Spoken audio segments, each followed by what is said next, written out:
I'm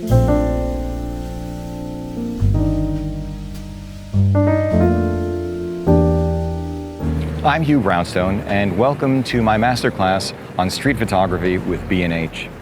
Today, we're covering urban landscape, one of my two favorite genres. Behind me, the east side of Midtown Manhattan, a perfect backdrop to talk about perspective on urban landscape, technique for urban landscape, and then the perennial question, color versus black and white. Let's start with perspective. Why urban landscape? Well, look, it's different for each of us, but I'll share with you that the reason why I love photographing New York is because of the shapes, the colors, the textures, the light, the angles. It's incredible. But the second reason why I love urban landscape is because I feel like I'm an archaeologist, that in these buildings, there is so much history to be mined, application of lessons learned to our daily lives even now. That's why I love it. Let's talk about technique. The first issue with urban landscape is dynamic range, because the speed with which from one block to the next, the shades and highlights can go like this or collapse like this is extraordinary. So the first thing that I want to share with you about technique is to suggest that you not rely on your meter and you rely instead on your eye. And the best way to do that is to take advantage of electronic viewfinders in the camera, because it's what you see is what you get, not only for depth of field, but for actual exposure before you trip the shutter. You want to expose to preserve the highlights. And there are meter modes now called highlight weighted metering. But so far, I've yet to meet a highlight weighted metering system that I like. So I still do it alte Schule, old school, the exposure triangle. The second thing that I want to talk about when it comes to urban landscape is to use, as often as you can, base ISO. This is actually a corollary of that wide dynamic range. Most people don't know that you get maximum dynamic range from a camera's sensor at base ISO. And by the time you get up to, say, 12,800, those magnificent 14 or 15 stops you read about have been cut in half. So you really do want to shoot with as low an ISO as possible. You'll also have by far the least noise, and even by 3200, you're losing a lot of detail. So again, base ISO is your friend because you don't want to lose any of the detail that's available here. The next thing is, of course, to preserve that detail, you typically do not want to shoot wide open. You want to shoot in the sweet spot of the lens, and that's typically f5.6 or f8. Some lenses, many lenses, begin to show the effects of diffraction as soon as f11, never mind f16 or f22. So while you may be inclined to just close that lens all the way down, be smart about it. And what that also means is there are times where even if you choose not to manually focus, you choose where you want the autofocus point to take advantage or be cognizant of depth of field in front and behind you. The interesting thing about all of those engraved depth of field scales on manual lenses is that none of them are quite right.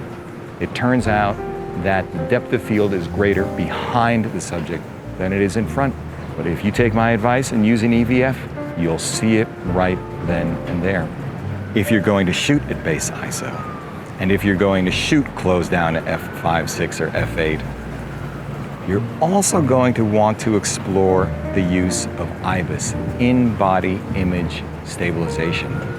Now, a lot of photographers feel that that's not necessary for them and it's only useful for video. I beg to disagree. I think the only way to fly, since we have the technology to do it, is to use in-body image stabilization, and you don't have to spend as much money as I'm holding in my hand to get that, thankfully.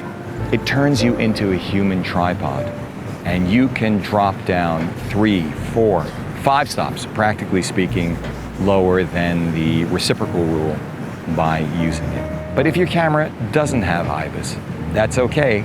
We just go old school to tripods and bracing.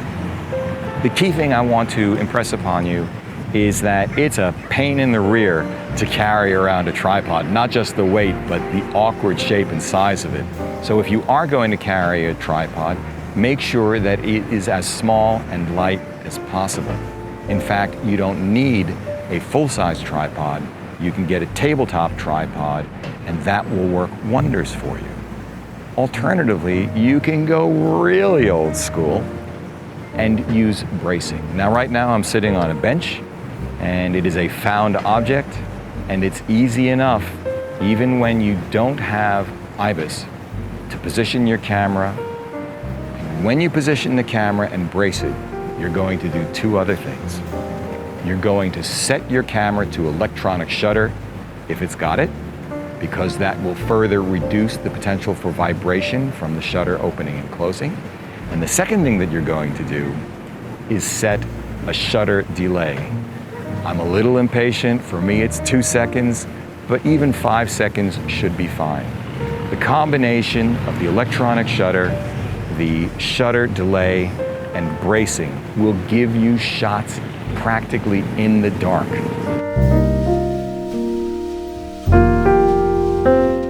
Let's now turn to the perennial question, black and white versus color. For those of you who don't know me, black and white. Those of you who do know me also know that I will tell you, except when color is demanded of the frame. Black and white is what I grew up with. I grew up with silver halide. I had my first darkroom at the age of 10. First job was in a photo finishing store, a camera store. My second job was running a photography program at a summer camp. So a lot of fumes inhaled, and there is magic when silver halide comes up.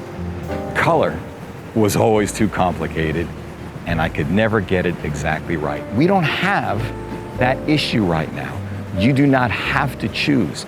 So what I encourage you to do actually is figure out for yourself if the inherently abstract qualities of black and white and the rich tonality and the inherent advantages of geometry appeal to you more. If you shoot in color, you can always convert to black and white. And in fact, I think that's a better way to go than monochrome. The reason why is because then you have more opportunity in post to manipulate by using color channel information, like turning a blue sky white or black or anywhere in between. There are other things to talk about. There are apps to help you determine where the sun will be in the sky on a particular day in a year in a particular location. I think that's great. But in the end, urban landscape is about what you feel. And what I try to do in my images is I try to create or recreate or have resonate in the viewer of my images the feeling of awe and wonder I have every time I trip the shutter in New York. Let's talk about light and let's talk about weather. There's dark and there's light. Or as the hippy-dippy weatherman used to say, tonight there will be periods of darkness followed by light in the morning. There are specific times in the morning and in the evening called magic hour. The interesting thing is magic hour doesn't last an hour. In fact, most people are familiar with golden hour. Fewer people are familiar with blue hour.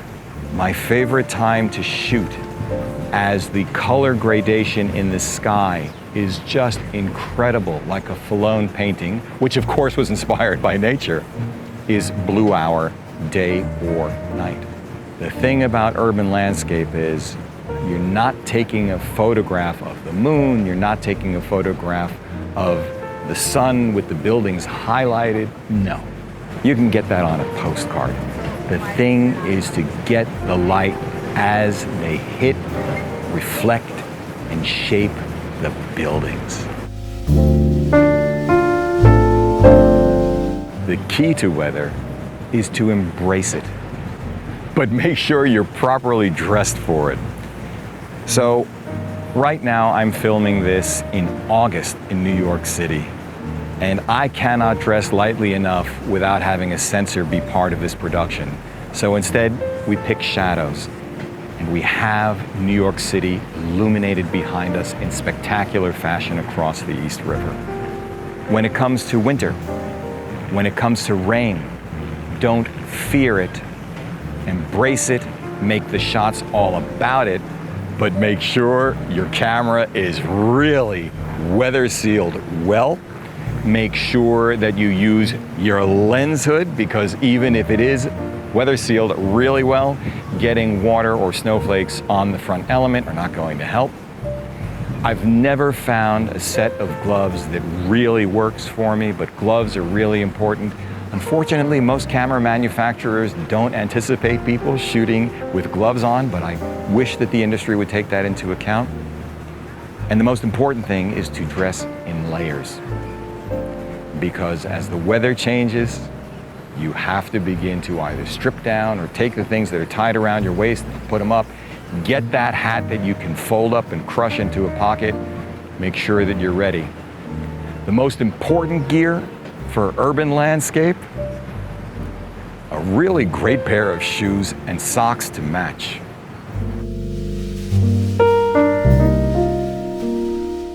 When it comes to urban landscape, just as in regular landscape, there is a misunderstanding of field of view. Wide-angle lenses, that's what you use for landscape, right? Often wrong. There are instances where a wide-angle lens is perfect for urban landscape, like when you're walking down McDougal Street in Greenwich Village and you want to get a shot of several stores next to each other from across the street. Well, then a 24 or even a 20 millimeter is called for. The challenge in urban landscape is that when you go wide, you've got that distortion toward the edge of the frame, and that can wreak havoc on your image. So think about using wide-angle lenses sparingly. But in that situation, a 35 millimeter lens is already too narrow. On the flip side, there are times when only a super telephoto will do. Like when you want to focus on the gargoyles on the Chrysler Building, 61st floor, 1.01 miles as the crow flies from where I'm standing right now. A 600 millimeter f4, a 400 2.8, fantastic. The problem is, these are big boys and these are 5-figure lenses. So maybe you talk about a 70 to 200, much more compact. It's still very heavy over the course of the day. Me personally, and maybe this isn't the first time you've heard me say this, is I like primes and I like high resolution sensors. I'd rather bet on Moore's Law for sensor resolution continuing to increase in a very economical way. It's much more expensive to design and build new lenses that are better than the ones that exist right now, which is why I have a 47.5 megapixel sensor on this camera and why my M11 is 60, and I love it. But again, you don't need to spend that kind of money to get that kind of resolution. We'll cover that in another episode. So we've talked about wide angle, we've talked about super telephoto, we've talked about the long end of Holy Trinity zooms. We haven't covered the wide end of Holy Trinity zooms, like a 15 to 35, and that can be a great lens when you're doing vertical shots. In fact, sometimes 15 millimeters is the only way on a full frame camera you can get the entire building. But you have to shoot with the edit in mind. You have to be concerned about keystoning, and you have to leave enough room at the top and the sides of the frames so that you can keystone away through the software. As far as my favorite lenses for urban landscape, well, primes, and I usually carry no more than 3 lenses in anything that I do. My go-to, the 35 Apo Summicron f2, a wider lens, typically 24. I like the Sigma 24 millimeter f3.5, tiny lens, light lens, and tack sharp. I really love the 20 millimeter 1.8 from Sony, and I always carry a 90 with me as well.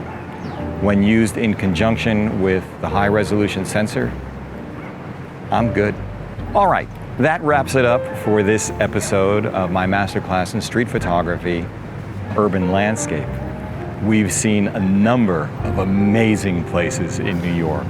Grand Central Station, the Chrysler Building. We've been downtown, we've been midtown. We haven't gone uptown, but there's plenty to see up there as well. We've been high, we've been low. I hope you enjoyed it. Coming up next, my absolute favorite, street portraiture. I'm Hugh Brownstone. Welcome again to my masterclass in street photography with B&H, and I'll see you in the next one.